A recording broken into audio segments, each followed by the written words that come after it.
அஸ்ஸலாமு அலைக்கும் வரஹ்மத்துல்லாஹி வபரகாத்துஹு.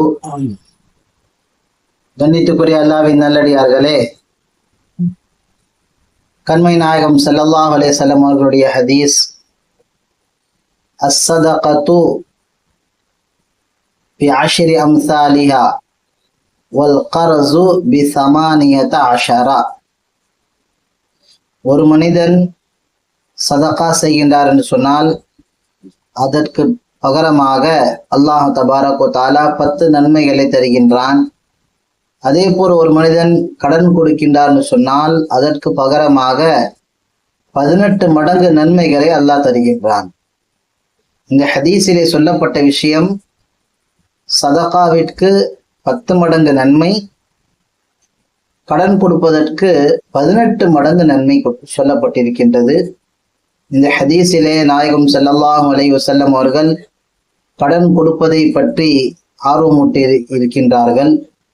கண்ணியமானவர்களே, நாம் வாழக்கூடிய இந்த உலகத்திலே இப்போது இருக்கக்கூடிய நடைமுறையிலே கடன் கொடுக்கக்கூடிய அந்த பழக்கமே பெரும்பாலும்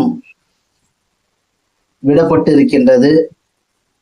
கடன் கொடுக்கக்கூடிய அந்த பழக்கத்தை விட்டதின் காரணமாக தான் வட்டி தலையை நிமிர்ந்து ஆடுகின்றது.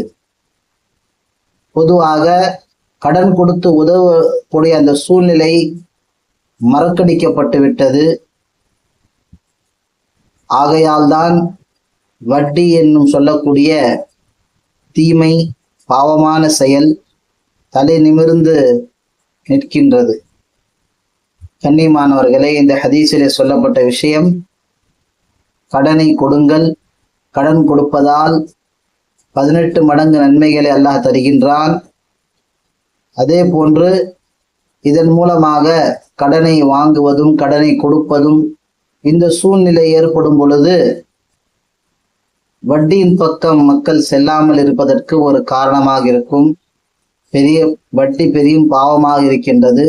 அந்த பாவமான செயலின் பக்கம் மக்கள் செல்லாமல் இருப்பதற்காக வேண்டி மக்கள் தம்முடைய தகுதிக்கு ஏற்றவாறு கடன்களை கொடுப்பது, முடிந்தவரை கடன் வாங்காமல் வாழ முயற்சிப்பது, நிர்பந்த சூழ்நிலையிலே ஒருவர் கடன் வாங்குகின்றார் என்று சொன்னால் அவர்களுக்கு கடன் கொடுத்து உதவுவது.